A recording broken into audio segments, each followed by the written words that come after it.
já pastoreou já durante alguns anos. Hoje ele trabalha diretamente no ministério, na coordenação doutrinária. E é uma grande bênção para o corpo de Cristo. Tem rodado essa nação de leste a oeste, de norte a sul, sabe? Ensinando essas verdades. E ele tem sido, sabe, um ponto forte do nosso ministério, amado, para trazer equilíbrio de assuntos tão poderosos que às vezes se torna mal entendido. E esse evento Firmes na Verdade, amado, é um evento tão poderoso. Ontem, quantos estiveram aqui ontem? Quantos foram abençoados? Foi maravilhoso. E hoje nós vamos dar continuidade a isso. Eu queria que você se abrisse o seu coração para receber dessas verdades, porque o Marcelo tem muito para ensinar. Isso é um dom que opera sobre a vida dele. Eu disse até para ele que eu já resolvi isso na minha vida, porque eu via eles pregando. Eu falei: meu amigo, eu vou estudar a noite inteira, mas vou pregar uma mensagem igual a eles. Mas irmão, não teve jeito. Aí hoje eu já estou tranquilo. Eu falei: rapaz, não é possível que eu sou tão burro assim, né? Que eles é muito inteligente assim, né? Então aí eu descobri que isso é o dom de Deus sobre a vida dele, amém, irmãos? Aí eu fiquei mais aliviado, né? Amém. Mas ele é muito inteligente também, amém, irmão? Fica tranquilo. Mas o dom está operando junto também. E é uma grande bênção ter essa ferramenta que faz parte dos 5 dons ministeriais para o corpo de Cristo. E nós aqui na igreja recebemos ele dentro desse evento Firmes na Verdade, que é um evento do ministério. É uma grande honra. E eu te dizer, Marcelo, cara, sempre quando você vem, você nos abençoa demais, viu? Quero que você fique à vontade, amém? Glória a Deus. Boa noite, irmãos. Graça e paz, amém? Eu é que agradeço ao pastor, eu é que agradeço pelas portas abertas, pelo privilégio de estar aqui compartilhando a palavra. Quantos estão prontos? Amém. É bom demais ministrar numa igreja onde a atmosfera é propícia. Depois de um louvor desse, depois de uma manifestação dessa atmosfera, não tem dificuldade nenhuma para fluir. Amém? E irmãos, pode ter certeza de uma coisa: a atmosfera aqui é diferenciada. Como o pastor falou, esse ano agora de 2017 eu percorri as 5 regiões do país. Do sul ao norte, nordeste, centro-oeste, sudeste. E realmente você é privilegiado. Essa atmosfera que você respira aqui, não encontra em todo lugar do Brasil, não. Não encontra, não. Amém?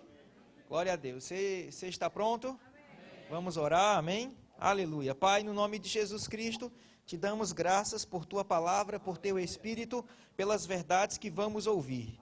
E nós te pedimos nessa noite espírito de sabedoria e revelação, no pleno entendimento da tua vontade.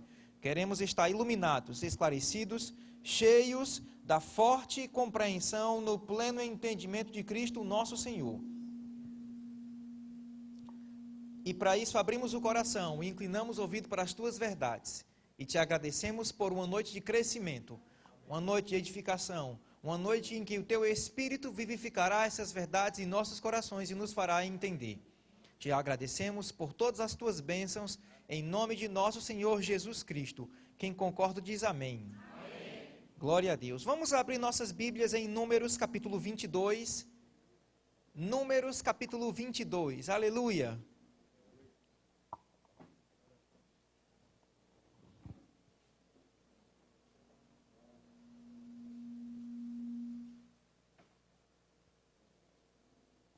Números capítulo 22. Quem encontrou, diga: eu vou subir. Quem não encontrou também pode confessar. Números 22. Antes de fazermos a leitura de Números 22, eu quero citar 3 textos na Bíblia que mostram que existem alguns animais que são um exemplo comportamental. A Bíblia nos orienta a observar alguns animais. A Bíblia nos orienta a prestarmos a atenção e aprendermos algo. Observe. A palavra diz em Provérbios, capítulo 6, versículo 6. Vai ter com a formiga, ó preguiçoso, considera os seus caminhos e ser sábio. Quando uma pessoa olha para a formiga, ela vai aprender. Rapaz, eu tenho que trabalhar também, porque a formiga não tem patrão e está trabalhando. Ela aprende algo. Posso ter um amém? Amém. Mateus capítulo 6, versículo 26 diz: observai as aves do céu, não semeiam, não colhem, nem ajuntam em celeiros, Contudo, vosso Pai Celeste as alimenta. Porventura não valei vós mais do que as aves do céu? Diga, observai. Eu te pergunto, você tem praticado o que Jesus ensinou? Porque Jesus nos ensinou a observarmos as aves do céu. Se você perceber, você não vai encontrar nenhuma árvore preocupada, pendurada em um fio, com a asa na cabeça, preocupada sobre o que vai comer amanhã. Simplesmente sai bicando aqui e acolá, enche o papo, levanta o voo e vai embora. Agora tem cristãos que estão preocupados sobre o amanhã. Irmão, se Deus alimenta as aves do céu, Deus vai te alimentar, porque você é um filho dele. Diga, eu sou filho. E o último texto que eu quero mostrar, revelando que existem animais que são um exemplo de comportamento, é em Mateus capítulo 10, Mateus capítulo 10, verso 16 diz: Eis que vos envio como ovelha para o meio de lobos. Sede, portanto, prudentes como as serpentes e simples como as pombas. Prudentes como as serpentes e simples como as pombas. Posso ter um amém?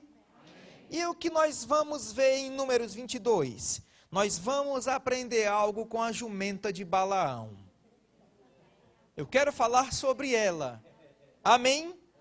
Eu quero falar algo sobre essa jumenta. E Números capítulo 22, versículo 21 diz: Então Balaão levantou-se pela manhã, abordou a sua jumenta e partiu com os príncipes de Moabe.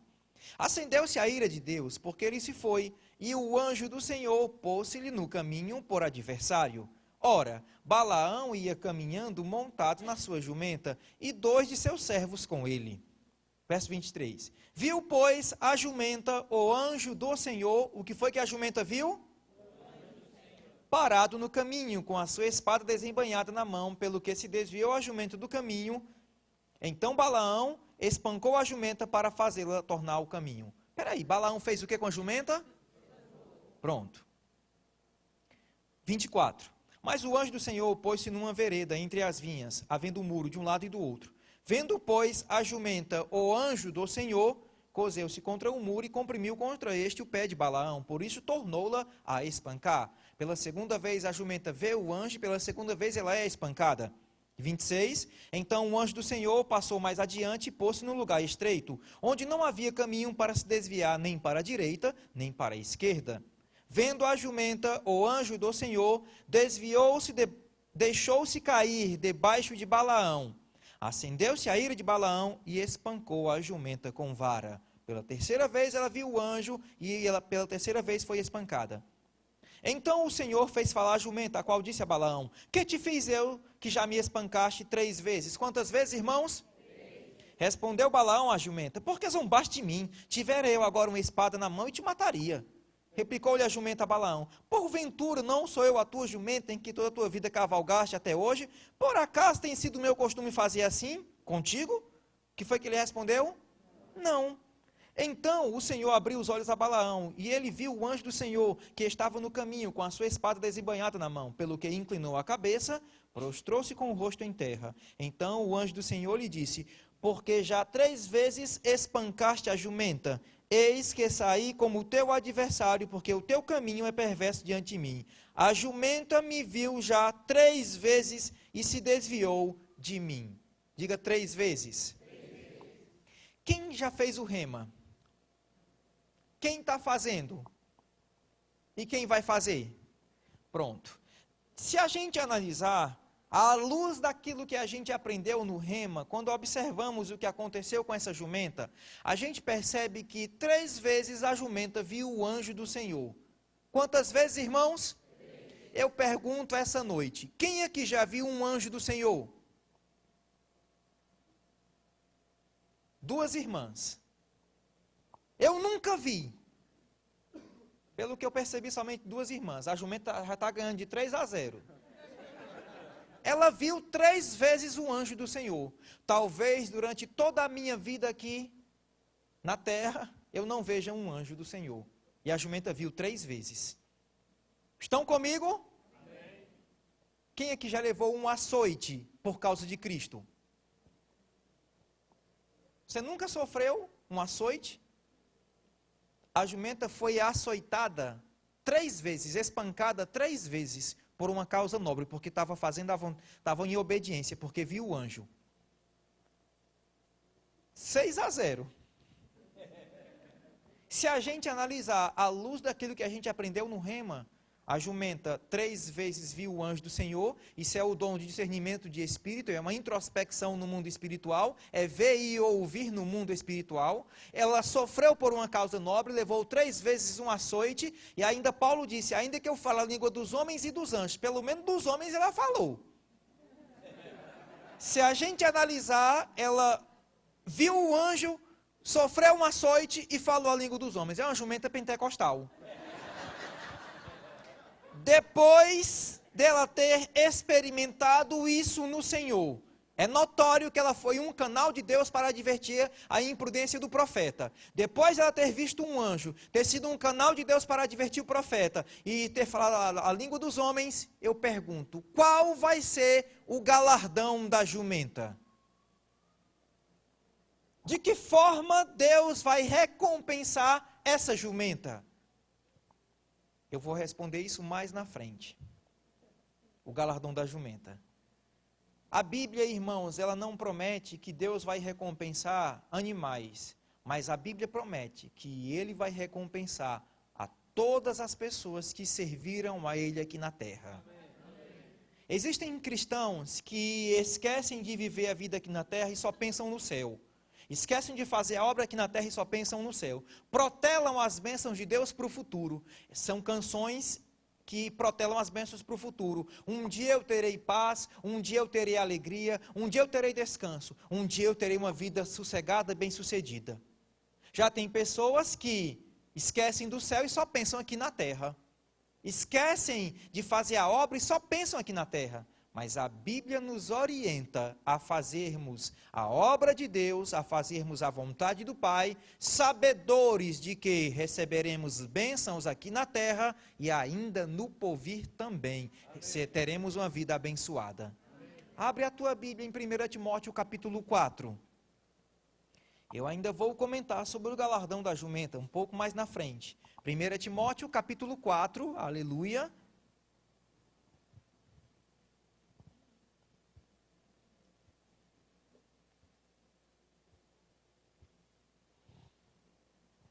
Versículo 8, olha só o que o apóstolo Paulo disse. Antes de ler o texto, eu lembrei agora do que o nosso apóstolo Guto sempre ensinou. Guto, ele sempre ensinou uma verdade. Eu lembro que várias vezes eu ouvi ele falar sobre isso. Se você se interessa em cuidar, em ajudar, em cooperar com o povo de Deus, Deus vai se interessar pelos seus. Amém? 1 Timóteo capítulo 4, versículo 8. Depois eu vou te dar o versículo bíblico que embasa tal afirmação que Guto fez. 1 Timóteo 4, 8 diz, pois o exercício físico para pouco é proveitoso, mas a piedade para tudo é proveitosa. Por quê? Porque tem promessa da vida que agora é. Diga, da vida presente. E da vida que há de ser. Na nova versão internacional diz, o exercício físico é de pouco proveito, a piedade, porém, para tudo é proveitosa, porque tem promessa da vida presente e da futura. Na versão fácil de ler, é uma versão que temos em Android, glória a Deus, aleluia. Pois o exercício físico, na verdade, tem algum valor, mas a devoção a Deus, diga devoção, diga consagração a Deus, tem valor para tudo, porque promete bênçãos para a vida presente e para a vida futura. Uma vida devota a Deus, uma vida consagrada a Deus, promete bênçãos agora, diga agora, aqui na terra e ainda no porvir. Irmãos, essa mensagem fez parte do doutrinamento de Cristo, porque Jesus, ele nos ensinou que aquilo que a gente faz para Deus aqui na terra vai afetar a nossa situação no porvir. Diga, afeta. Mais uma vez. E eu quero só para finalizar, ler na versão amplificada, diz. Porque o treinamento físico é de algum valor e pouco útil, mas a piedade, o treinamento espiritual, é útil e de valor em tudo e em todos os modos. pois possui promessas para a vida presente e também para a vida que está por vir. Se eu me interesso pelas coisas de Deus, se eu me interesso em cuidar dos filhos de Deus, Deus vai se interessar pelos meus.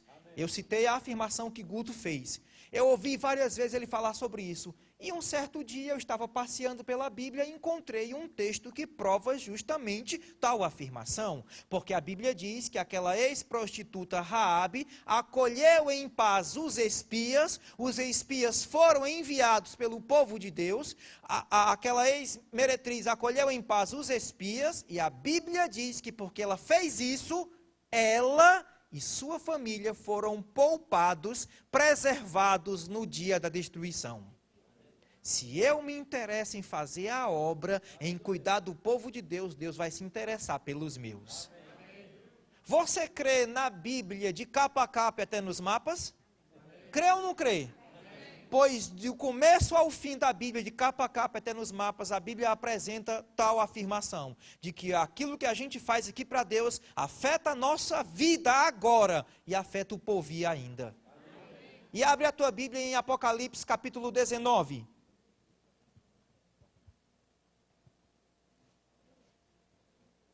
Aleluia. Apocalipse capítulo 19.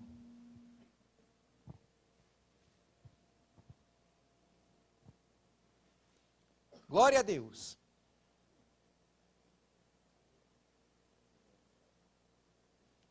Quantos aqui creem que vão subir?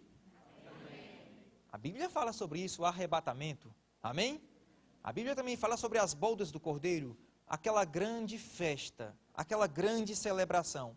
Certa vez, Cristo, pregando a palavra, encontrou uma mulher de muita fé. Grande é a tua fé, Jesus disse. E digo mais, muitos virão do ocidente e do oriente e assentar-se-ão à mesa com Abraão, Isaque e Jacó nas bodas do Cordeiro. Naquele dia, no casamento da noiva com o noivo, de Jesus com a igreja, terão muitos convidados. Muitos. Vai ser uma festa muito bonita. Sim ou não? Agora você sabe como vai ser as nossas vestes, a nossa vestimenta para essa festa? Que traje você vai vestir? Você sabe disso? A Bíblia mostra. A Bíblia mostra que você veste o seu traje aqui na terra, para as bodas do Cordeiro lá. Apocalipse capítulo 19. Olha só o que a Bíblia diz. Verso 7. Alegremo-nos, exultemos e demo-lhes a glória, porque são chegadas as bodas do Cordeiro, cuja esposa, diga, a igreja, a si mesmo já se ataviou. Observe que essa expressão, a si mesmo já se ataviou, mostra a responsabilidade que a igreja tem de fazer algo por ela mesma.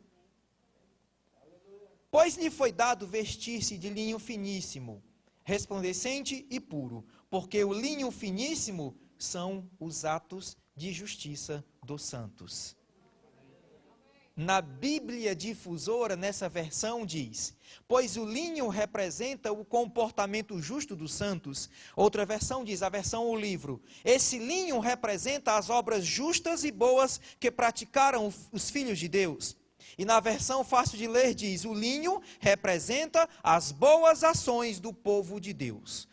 Todas as boas ações, tudo o que eu faço para Deus vai resplandecer na vida vindoura, vai resplandecer em nossas vestes nas bodas do Cordeiro. O que nós fazemos para Deus vai afetar. Diga vai. Diga vai. Ora, Jesus em seu doutrinamento, um jovem rico chega a ele, Jesus percebe que o coração dele estava, como diz no Nordeste, desarregulado. A atitude, Senhor, o que eu farei para herdar a vida eterna? Bom mestre, o que farei para herdar a vida eterna? Por que me chama de bom? Eu só sou bom porque Deus é bom, eu estou em comunhão com Ele. Conhece os mandamentos? Sei desde criança, não matarás, não adulterarás, não fornicarás, ama o teu pai e a tua mãe, honra teu pai e tua mãe. Isso aí desde criança, engatinhando, eu já praticava essas coisas. Falta uma coisa, pega todos os teus bens, vende, dá aos pobres e me segue, e terás um tesouro. Diga, terás. Só que o jovem amava mais a riqueza do que a Deus. Se você olhar o decálogo, os 10 mandamentos, você perceberá que Jesus propositalmente inverteu a ordem, porque Jesus deixou para falar o primeiro e principal mandamento por último. O primeiro e principal mandamento é: amarás, pois, a Deus de toda a tua força, com todo o teu entendimento, de todo o teu coração. Jesus deixou para falar no final: pega o teu dinheiro, pega os teus bens, vende, dá aos pobres e me segue. Ama mais a Deus do que a riqueza. Mas o jovem não quis, porque amava mais a riqueza do que a Deus. O que a gente faz, isso fez parte do doutrinamento de Cristo. O que a gente faz para Deus aqui, afeta no céu. Jesus disse: não ajunteis tesouro para vós outros na terra, mas ajunte tesouro no céu. Como é que a gente ajunta tesouro no céu? Depositando no banco do céu? Fazendo a obra aqui na terra. A Bíblia, de várias formas, de várias maneiras, afirma isso, irmãos. Que o que a gente faz para Deus afeta. Diga, afeta. Mas a mesma Bíblia que afirma isso é também a Bíblia que nos instrui, que nos mostra de que forma nós devemos servir a Deus. E é sobre isso que eu quero falar agora. Tempo desse eu estava querendo comprar um carro. E aí eu comecei a observar algumas propagandas, observando alguns manuais, folhetos.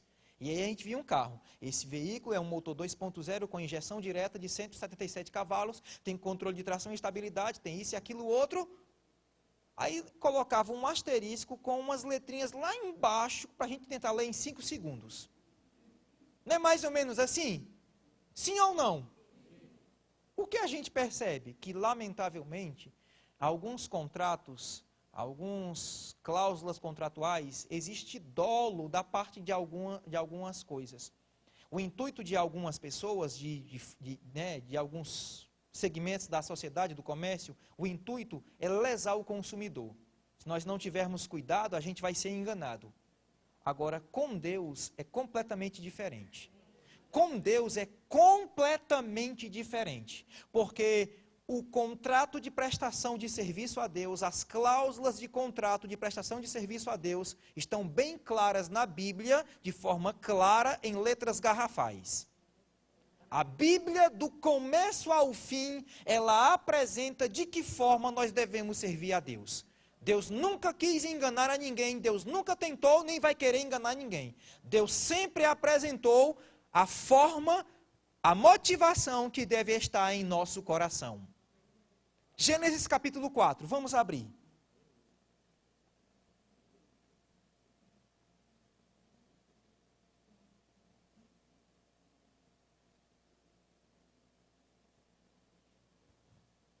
Aleluia.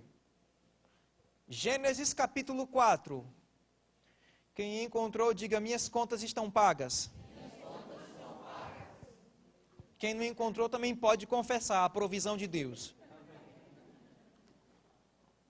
Deus não quer nos enganar, irmãos. Não, com Deus não há surpresa. Negativa não, há positiva.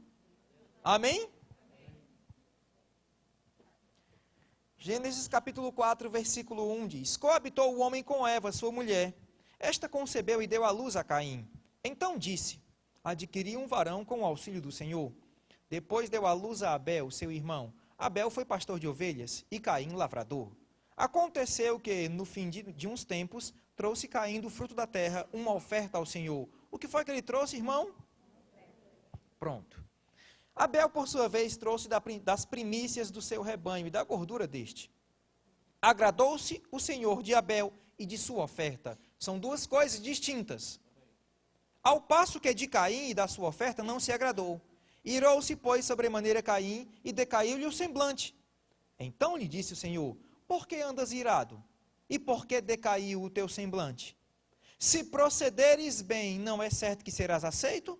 Se todavia procederes mal, eis que o pecado jaz à porta, e o seu desejo será contra ti, mas a ti cumpre dominá-lo. Verso 7 novamente. Se procederes bem, não é certo que serás aceito? Repita comigo. Se procederes bem, não é certo que serás aceito?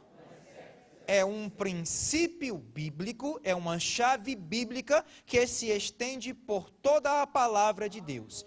Toda vez que uma pessoa procede bem, é certo que ela será aceita. Amém? O que me chama a atenção é que nessa passagem, nesses versos, de forma bem clara, Deus se agradou de uma pessoa e da sua oferta, enquanto que de outra pessoa Deus não se agradou dela nem da sua oferta. E isso Deus deixou bem claro, bem patente no mesmo instante. Em outras palavras, Deus fechou o caixa no mesmo dia. No mesmo dia, Deus aprovou um e a sua oferta, reprovou o outro e a sua oferta. De você e da sua atitude eu gostei, de você e da sua atitude eu não gostei. Deus deixou isso no mesmo dia. A questão, o grande problema, é o que aconteceu com Caim e Abel em Gênesis, não tem se repetido em nossos dias. Como assim? Hoje em dia, Deus não tem fechado o caixa todo final de tarde, nem todo final de semana, nem todo final de mês. Mas um dia o caixa fecha. Sim ou não? Repita comigo, um dia o caixa fecha. Um dia vai fechar. Eu sei a entonação de vocês, a gente fala fecha, vocês falam fecha. Tem problema não, é a mesma coisa, não é verdade? O que aconteceu com Caim e Abel não tem se repetido em nossos dias. E é por isso que é perigoso. Por quê? Porque isso faz com que o crente tenha a motivação errada e perpetue a prática errada. Só que um dia o caixa vai fechar. Estão comigo? E é sobre isso que eu quero falar, sobre motivação. E não é surpresa isso não, irmãos, porque os dois principais pregadores do Novo Testamento, e eu considero como Jesus e depois Paulo, os dois principais pregadores do Novo Testamento falaram sobre o que eu estou falando, sobre motivação. Sim. Houve um tempo que eu pensei, rapaz, se eu fosse Jesus, eu não ia tocar nesse assunto agora não. Primeiro, eu ia arrebanhar uma multidão, o povo ia me seguir, ia ouvir minha palavra, lá para o final, lá para as tantas, eu ia tocar nesse assunto de motivação. Só que Jesus tocou nesse assunto logo no começo. Sabe por quê? Porque as primeiras coisas devem estar em primeiro lugar. Na ordem de prioridade para Deus, logo quando Jesus começou o seu ministério, ele já quis alinhar os corações. Pessoal, se querem me seguir, vai ter que ser desse jeito. E ponto final. Amém? Mateus capítulo 6.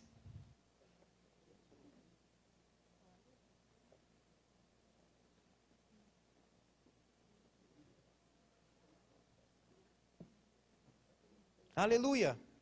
Evangelho de Mateus, capítulo 6.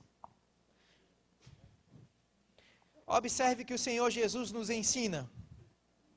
Versículo 1. Eu quero ler do verso 1 ao 6, depois comentar, ok? Guardai-vos. Repita comigo, guardai-vos. Mais uma vez.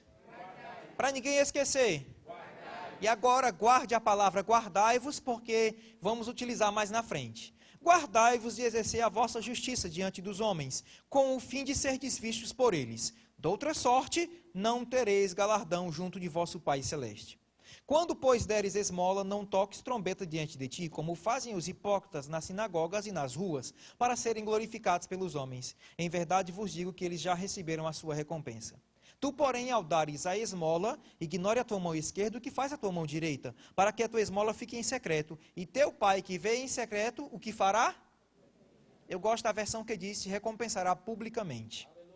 E quando orardes, não sereis como os hipócritas, porque gostam de orar em pé. Peraí, quer dizer então que hipócrita gosta de orar? Sim ou não? Está aqui.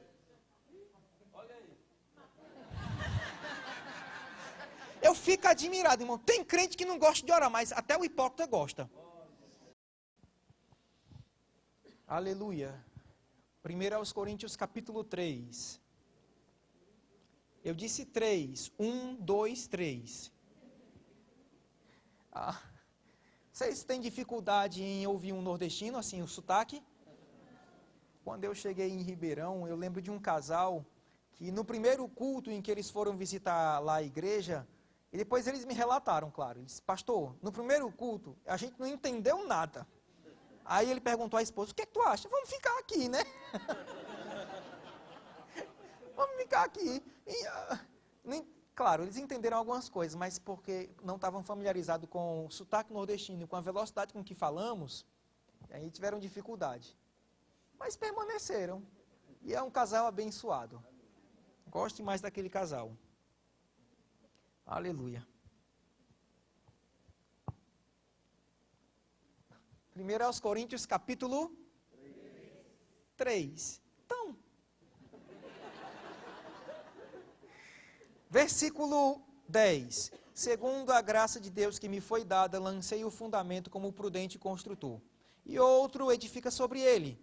Porém, cada um veja como edifica, porque ninguém pode lançar outro fundamento, além do qual foi posto, o qual é Jesus Cristo.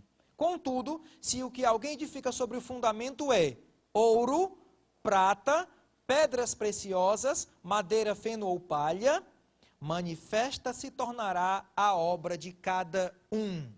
Observe que é cada um. A salvação é individual, a recompensa, o galardão é individual. Pois o dia a demonstrará, porque está sendo revelado pelo fogo. E qual seja a obra de cada um, o próprio fogo provará. Se, diga se. A partícula se é condicional, porque pode ser que aconteça, pode ser que não aconteça. Se permanecer a obra de alguém que sobre o fundamento edificou, esse receberá galardão. Vou ler o verso 14 de trás para frente. Só vai receber o galardão se a obra que alguém fez permanecer. 15. Se a obra de alguém se queimar, sofrerá ele o dano, mas esse mesmo será salvo, todavia como que através do fogo. Em outras palavras, com o cabelo chamuscado e com catinga de fumaça. Houve um tempo na minha vida que eu pensei que aconteceria da seguinte forma.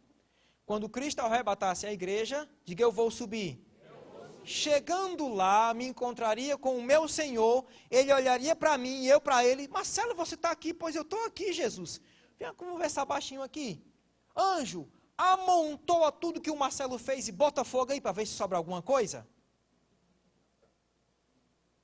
Eu achava realmente que ia ter uma incineração lá no céu. Mas depois que eu li um texto de Apocalipse, capítulo 1, versículo 14, a sua cabeça e cabelos eram brancos como alva lã, como neve, os olhos como chamas de fogo. O fogo provará, Jesus já está vendo, já sabe, já percebe agora a obra de cada um. Para ele não vai ser surpresa nenhuma. Diga, não será. Não será. E é por isso que está escrito em Hebreus. A palavra de Deus é viva e eficaz e mais cortante do que qualquer espada de 2 gumes e penetra até o ponto de dividir alma e espírito juntas e medulas e é apta para discernir os pensamentos e propósitos do coração. E não há criatura, não existe uma só criatura, não tem nenhuma criatura que não seja manifesta em sua presença. Pelo contrário, todas as coisas estão descobertas e patentes aos olhos daquele a quem havemos de prestar contas. É uma verdade, irmãos. Se uma pessoa tem a motivação errada e serve a Cristo, ela não vai ser galardoada.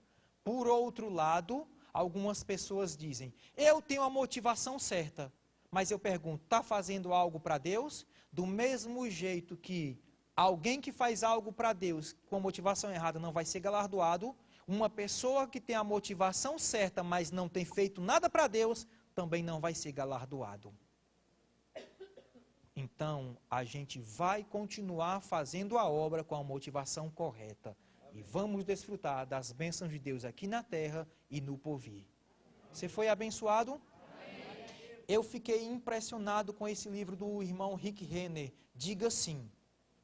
Ele tem um capítulo justamente falando sobre isso. E ele explica uma expressão no grego sobre o galardão, sobre tudo quanto a gente faz para Deus. Deus nos recompensará de múltiplas formas. É um fato. Amém?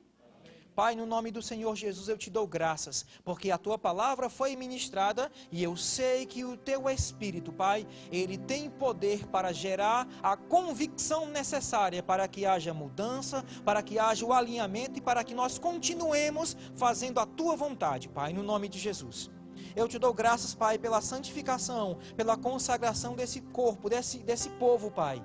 Eu te agradeço porque os próximos desafios, Pai, serão cumpridos. Eu sei que terão desafios, Pai, e nós vamos continuar fazendo a tua vontade, nós vamos continuar, Pai, crescendo como um corpo local, nós vamos continuar, Pai, alcançando e tocando nessa cidade, alcançando essa região.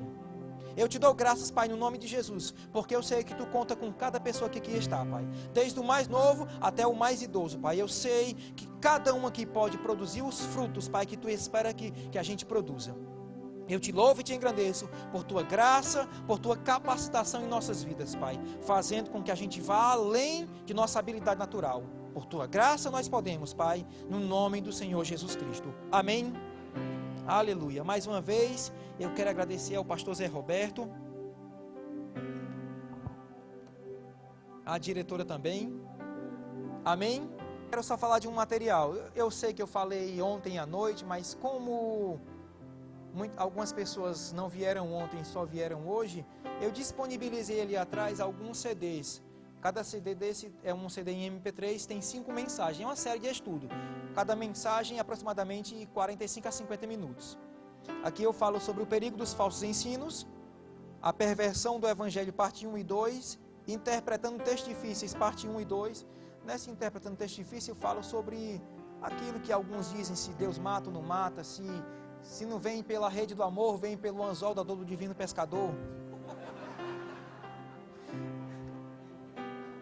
É assim que alguns querem. Eu estava ouvindo uma canção, a canção falava, quando mata, mata, quando fere, fere, quando abençoa, abençoa, porque Ele é Deus. Irmãos, as obras de Deus são muito distintas das obras do diabo. São completamente diferentes.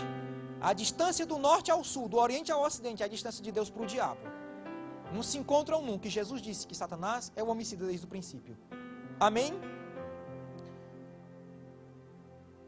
Realidades da nova criação. Eu falo sobre batalha espiritual, quebra de maldição, cura interior e regressão, santos ou pecadores, uma vida superior e um novo nascimento. Diga uma vida superior. A vida que Jesus disponibilizou. Tem um texto em Hebreus que diz, agora com efeito obteve Jesus ministério tanto mais excelente quanto é ele mediador superior à aliança instituído com base em superiores promessas. A palavra superior no grego é kreiton, que fala uma vida mais útil, mais aproveitável, mais excelente, melhor. O que Jesus conquistou para mim e para você é mais útil, melhor, mais aproveitável do que a vida que os personagens do Antigo Testamento alcançaram. E eu falo lá. Fortalecidos na fé. A fé do coração, a fé que opera pelo amor, parte 1 e 2, eu falo aqui sobre orações interrompidas, a palavra da fé e como conservar a fé e uma boa consciência. Diga a palavra da fé. Estou só falando o que tem em cada CD. Vou concluir. Posso falar, pastor? Pronto. A Bíblia, a palavra de Deus não é classificada como uma palavra qualquer, não é a palavra que deixa do jeito que está, uma palavra de conformismo, é a palavra que gera fé. Eu lembro que eu estava em João Pessoa ensinando a palavra de Deus e o mérito não está em nós, o mérito está na palavra, amém? Eu estava ministrando sobre o batismo do Espírito Santo, e aí na aula do Rema, e eu disse, eu vou dar a aula, a próxima aula eu vou impor as mãos. Veio um senhor e recebeu o batismo do Espírito Santo, ele chegou e disse, professor, graças a Deus porque o senhor ensinou a palavra de Deus, porque eu sou crente há 47 anos e não tinha o batismo do Espírito Santo. Faz diferença na vida de um crente 47 anos com e 47 anos sem? Mas ele só recebeu porque ouviu a palavra da fé. Quando a palavra de Deus é ministrada de forma correta, gera a fé necessária para que a pessoa receba a cura, proteção, provisão ou qualquer bênção da parte de Deus. Infelizmente tem muito crente incrédulo. Se você quiser saber sobre isso, é só comprar o CD. Crente incrédulo eu falo lá. Como receber a cura de Cristo? Interpretando as Escrituras, o problema de Jó, a cura é para todos e como receber a cura de Cristo, parte 1 e 2. A cura é para todos. Eu estava em Fortaleza, era pastor auxiliar, chegou nas minhas mãos uma revista chamada Eclésia. E um pregador brasileiro, que mora na cidade do Rio de Janeiro, não preciso dizer o nome da criatura, foi indagado pela revista. Ô abençoado, a cura, quando a pessoa não é curada é porque não tem fé, porque Deus não quer? Aí abre aspas, ele disse, quanto à cura, Deus é soberano, Deus cura quem quer. Fecha aspas. Eu percebi que aquele pregador tinha o mesmo equívoco doutrinário que aquele leproso. Que equívoco? Aquele leproso chegou, se ajoelhou e disse, Senhor, eu sei que tu pode, mas eu não sei se tu quer. Eu sei que tu tem poder, mas eu não sei se tu quer. Se você entrevistar, até o catimbozeiro diz que Deus é poderoso. Todo crente diz que Deus é poderoso. De que adianta saber que Deus tem poder, mas se eu não sei se esse Deus quer me abençoar? Deus quer que as bênçãos dele alcancem a vida de cada um aqui. A cura é para todos. Amém? Glória a Deus. Mais uma vez, obrigado. Pode passar, né?